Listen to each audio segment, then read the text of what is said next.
कहानी शुरू होती है एक छोटे से गांव में जहां एक साधु बाबा रहते थे।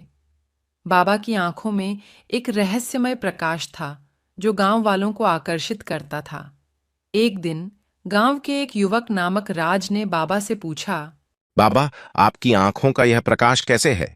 बाबा हंसते हुए बोले, राज, यह एक आशीर्वाद है, एक ऐसा रहस्य जो तुम्हें भी प्राप्त हो सकता है।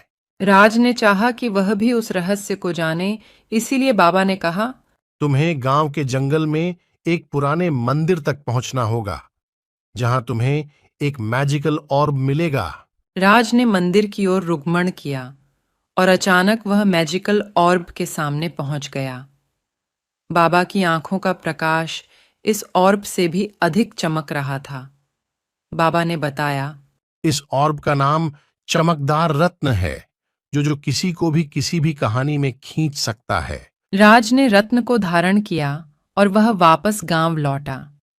गांव वालों को भी राज की कहानी में खींचने का एक नया अद्भुत साधन मिला। राज ने एक सप्ताह में गांव की सभी कहानियों को चमकदार रत्न से सजाया। गांव में हर कोई राज की कहानियों में खोया हुआ था और सभी बहुत आकर्षित थे। राज ने फिर सोचा। अब मैं बाबा के पास जाऊं और उन्हें इस अद्वितीय साधन के बारे में बताऊं। वह मंदिर की ओर पहुंचा और बाबा के सामने जाकर उसने कहा। बाबा, यह चमकदार रत्न ने सभी को मोहित कर लिया है और अब हर कोई इसमें खोना चाहता है। बाबा हंसते हुए बोले। राज, यह रत्न सिर्फ अच्छाई की कहानियों को ही नहीं, बल्कि बुराई की कहानियों को भी चमका सकता है। तुम्हें इसे एक और काम के लिए इस्तेमाल करना होगा। राज ने बाबा की बातों का पालन किया और चमकदार रत्न को एक साधन के रूप में स्वीकार किया। उसने गांव को बचाने के लिए रत्न का उपयोग किया और अच्छे और बुरे कर्मों की बातें सुनाई।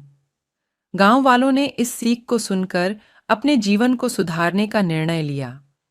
धीरे धीरे गांव में सच्चे प्रेम और साहस की कहानियां फैल गईं और लोगों में नए आदर्शों की रूपरेखा बनी। राज की मेहनत और बाबा की सीख ने गांव को एक नए सोच की दिशा में मोड़ दिया और इसी तरह राज ने बाबा के साथ मिलकर गांव को एक नए आरंभ की ओर बढ़ाया, जिसमें सभी को सहज जीवन की असली मैजिक मिली। और इस कहानी का समापन हुआ जो लोगों को हमेशा याद रहेगा।